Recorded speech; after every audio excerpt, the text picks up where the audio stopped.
Alors je vais commencer par les blancs car effectivement on a eu un printemps très sec de fin mars jusqu'à mi-juillet. Ensuite on a eu donc très sec, très ensoleillé, un mois de juillet, la fin du mois de juillet et quasiment tout le mois d'août couvert.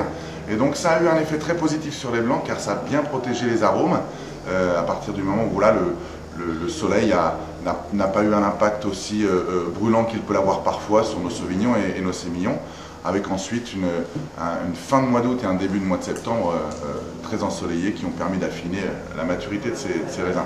Ça a été néanmoins beaucoup de travail, de tri successives, mais on a un très beau vin, beau milieu, belle longueur et très belle acidité qui supporte bien la pureté du fruit de ces blancs. Et alors sur les rouges, parce qu'on fait aussi des rouges après ça que On fait aussi des rouges, effectivement. Le blanc, ce n'est que 15% de notre production.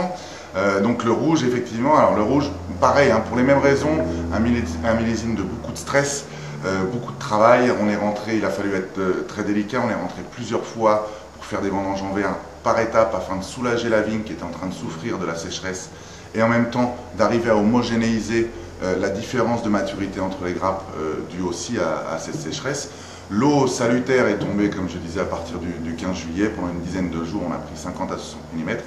Ce qui a permis à la vigne de repartir et de profiter de tout ce mois de septembre qui a été très ensoleillé et donc qui nous a permis d'aller jusqu'à des maturités importantes. Par contre, à nouveau, hein, comme pour les blancs, avec d'autres techniques, mais au sein même d'une grappe, les baies avaient des maturités différentes. Donc après éraflage, après avoir séparé ces baies de la rafle, il a fallu vraiment sélectionner et séparer les différents niveaux de maturité afin de pouvoir avoir une expression qui soit ample, complète, équilibrée et avec des tanins soyeux, très très doux dans les extractions.